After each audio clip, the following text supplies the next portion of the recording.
Alrighty, welcome back. So this is the second part of our Measuring and Designing for Sustainability lecture. This one's hopefully going to be a lot shorter.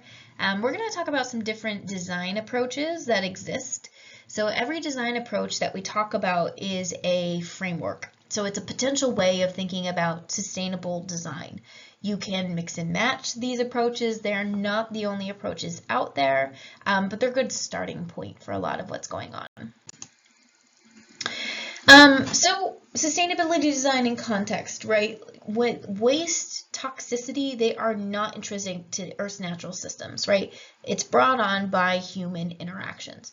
We have a huge impact on the mass and the energy balances related to the Earth's ecosystems, right? When we think about, we have these complex natural environments, and then we have socioeconomic systems, we have materials that we use, we have technologies that we create. It creates this loop where we have this complex social interaction in our own societies, and that has a complex reaction with the natural environment. So toxicity and waste, it gets produced by our interfaces and by our technology, and that of course interfaces with the environment. So let's talk about design. You've probably done some design courses at this stage, but I don't know if anybody's actually defined design for you, so let's do that quick. Basically at its core, it's the process of human problem solving, and we generate something out of that problem solving, and sometimes we call that an artifact. But what we produce is sustainable not sustainable, it persists over time. So it can be a tangible thing, or it can be some kind of pattern of behavior, right? Society was designed. Democracy was designed. Buildings are designed, right? It's a creative and iterative process that generally, honestly, has improved human well-being over time. But now what we care about right now, because it's the big thing that we're thinking about, is that our design choices have environmental consequences. There's a really good book by Jared Diamond called Collapse, where he examines through anthropology the collapse of different societies due to environmental degradation. It's very, very interesting if you have the time in the semester for a free read. So that's Collapse by Jared Diamond. Very interesting book. So when we think about traditional engineering design, typically we thought about products, technical systems, industrial systems, structures that we build in the environment, and materials, right? So it's all around that materials and technicality and industrial, right? That's always how we've thought about it from a traditional standpoint. And it's not to say that that's wrong, right? That's to say that that is how we thought in the past, and we need to change that moving forward. So we can define two types of traditional design. One is functional design, which focuses on the use that something had over in the past and how to achieve its purpose. And it's basically how do we meet a need, right? This thing needs to function to meet a need. That's functional design. Form design focuses more on the shape, the size, the appearance, how things are connected. Its function does affect form, but we also start to worry more about the types of material, that kind of thing. Sustainable design is going to be different because we have to think about form, function, and materials, but think more about how do we make design decisions to make that design more sustainable. So not only what is it intended for, but what does it look like, what's its form, what's its long-term use. That's where sustainable design is really different from traditional design. So in general, when we talk about the next couple sustainable design approaches, they've got some similar goals.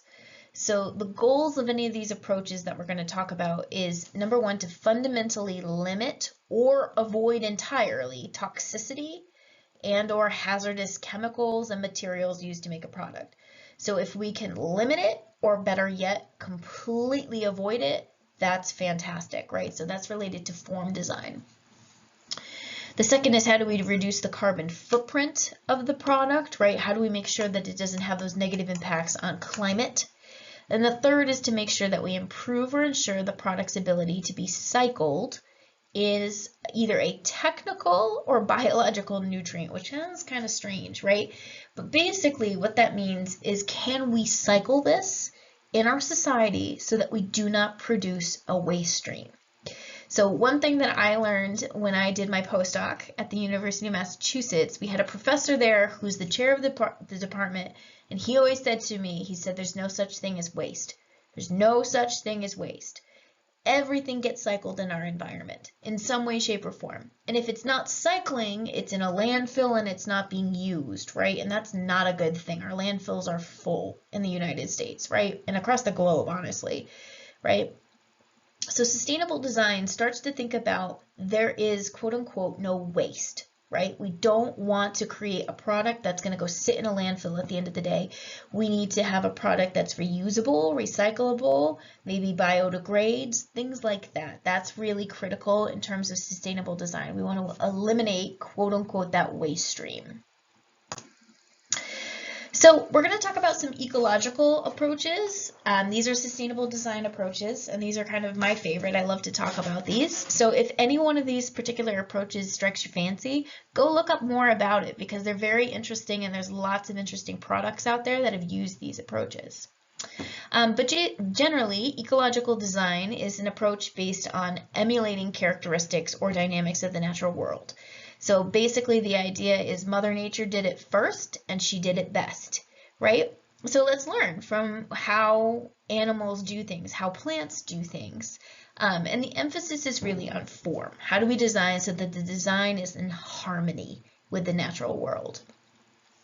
So where could we apply this approach? What types of engineering products? Maybe you've got some ideas. Two examples that I like to use is soil infiltration and sand filters.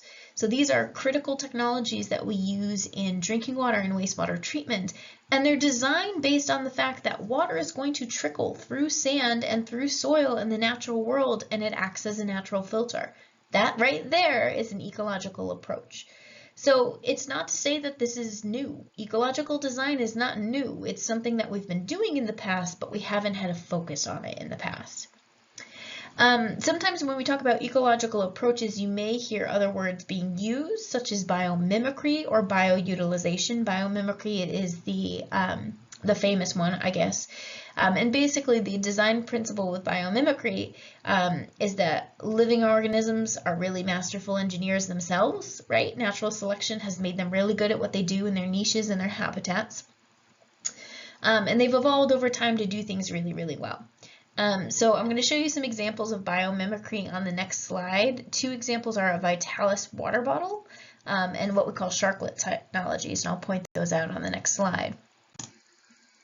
So what I'm going to show you on this slide is some examples of not only biomimicry but ecological design. So up here in this right corner, the idea with this particular house is that it's embedded in nature. It's not this ugly concrete structure just kind of sitting there with all the nuts and bolts that we need if we have I-beams and all that good stuff from structures, right? Not to say that structural engineers are not good at what they do, but this one is designed more for an aesthetic of interacting with the environment, right?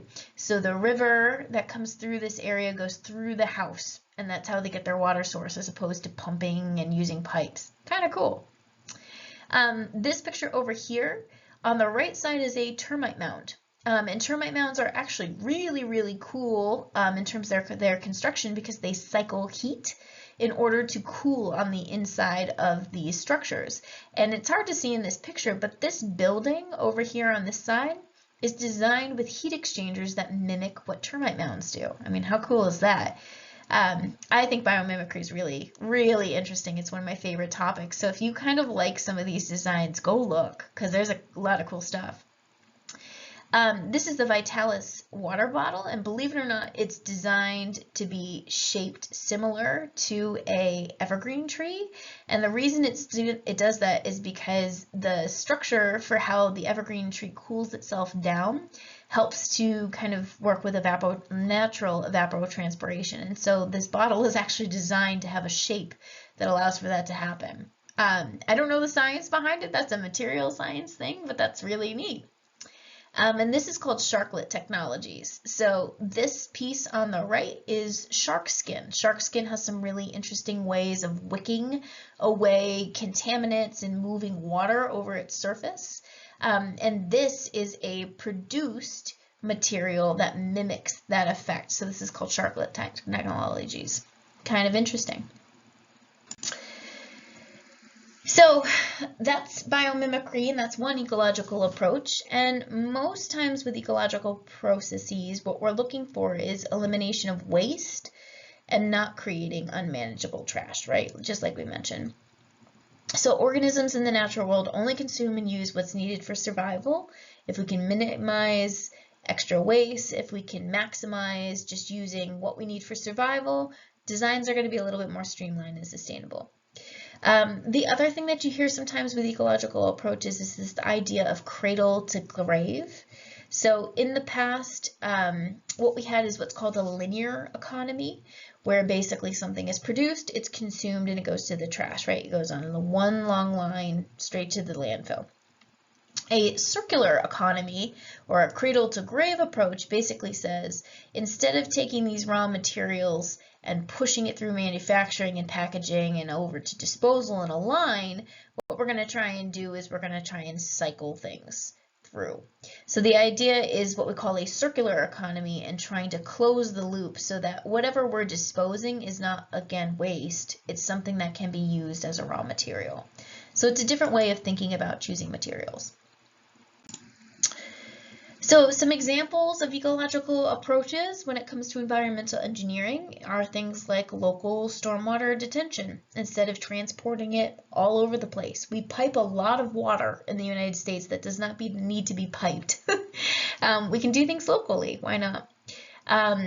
Managing runoff more effectively to avoid degrading natural ecosystems. A lot of our previous designs for runoff were pushing them right into ecosystems and having those natural systems try and handle that extra load, and that's not good, right? They're not designed to handle that extra load. There are criteria out there. The LEED criteria is great. You may see LEED certified buildings, right? That has a whole set of criteria for buildings and structures and things like that. Constructed wetlands, mimicking what a natural wetland does to help remove waste. And then maybe even using things like algae in bioreactors for nutrient removal or wastewater removal. So we're already thinking about this in the environmental engineering field. It's just a matter of being more systematic about applying it. I also want to talk about the term green engineering. It's a slightly different approach than ecological engineering, and it's basically based on a philosophy for designing with a specific engineering perspective, and it's got 5 essential points. Think of the system holistically, use life cycle thinking, conserve natural resources, avoid hazardous substances, design with people in mind, and innovate. So one trap that we tend to fall into as engineers is, this has always worked, so let's do it again. Very common trap that we fall into. I fall into it all the time when I consult and I work with people, but being innovative is really important, right? So that's important. And the other important things about green engineering is that transparency is key. It really focuses on having open conversations between the government, the public, engineering, disclosing things. This idea of transparency makes a lot of sense, and it's something that we hope for, but has not really been there in the past. And it's something that kind of brings up ethical dilemmas a lot. We hear a lot about whistleblowers at different companies, right? And that's because transparency was not key in the past. And then lastly, there's this precautionary principle. When there's a potential risk of anything or high uncertainty, right, we shouldn't be approving it for public use, right? So if you think of maybe a good example, maybe not an engineering example, but the FDA, the Food and Drug Administration, anything that they approve has gone through rigorous testing. And if it has any potential to cause harm for humans, it will not be approved for public use. And that's important. So examples of green engineering, things like biodegradable cups and straws using different materials, right? enhanced industrial emission filters, wastewater treatment, water reuse, plant-based cooling. All of these examples are examples of green engineering. So again, if this is an approach that strikes your fancy, go look it up. There's tons of primers on green engineering. There's lots of examples out there in the world. And if you find some, please share them with us when we discuss in class. Last approach that I want to talk about is green chemistry. So there's a link to a PDF here for a kind of a pocket guide. But basically, green chemistry focuses more on the materials component of things, so creating materials and processes that don't use hazardous materials. They also focus on the circular economy, and they also look a little bit, they, as in chemist, they also look at embodied carbon as well. So really trying to choose chemical processes and materials and make materials in a more sustainable way. These are the principles of green chemistry. I'm not going to go into these in too much depth, but again, they really have a focus on the materials, preventing waste, designing benign chemicals, avoiding hazardous chemicals. And it sounds very intuitive, honestly, a lot of these things, but we didn't do it in the past. So that's why we have these frameworks now, right? And it's very easy to fall in the trap, again, of doing what you've always done. And so having these new frameworks can guide us going forward. Last thing that I want to touch on from your textbook is these product design strategies. So product design strategies is basically, the decisions that we make on materials influence the sustainability of our design. You can tell I'm getting tired. It's late in the lecture. And we want to try and source fewer materials and more local materials where possible. We want to design for value recovery, so we don't want waste. We want to maximize reuse, and we want to avoid over-designing. This is a critical one in engineering. We over-design all the time because we have factors of safety, and many times it's not a bad thing, but many times we could have limited material use or we could have reduced waste if we were a little bit more careful in the beginning. So last thing that I'll show you here, and again, I apologize, my face is in front of some of these. Based on life cycle stage and design goals and philosophies and strategies, this is a table that kind of summarizes some of those approaches that we just talked about. So let's say, for example, that we're in the resource extraction phase. We're getting raw materials. Well, our design goals is that we want to maybe use renewable resources. The green design principles or philosophy would be, let's try renewable rather than depleting. So some strategies we could use are maybe feedstocks are biologically based instead of chemically based. Maybe we rematerialize. Maybe we remanufacture. Maybe we design for recycling. So this is just a little table that kind of summarizes how some of those things connect together. So that's going to be it for this particular lecture. Again, if there was an approach that you really, really liked, go look for an example. I'd love to hear about it in class, and we can share more examples and talk about this in our discussion.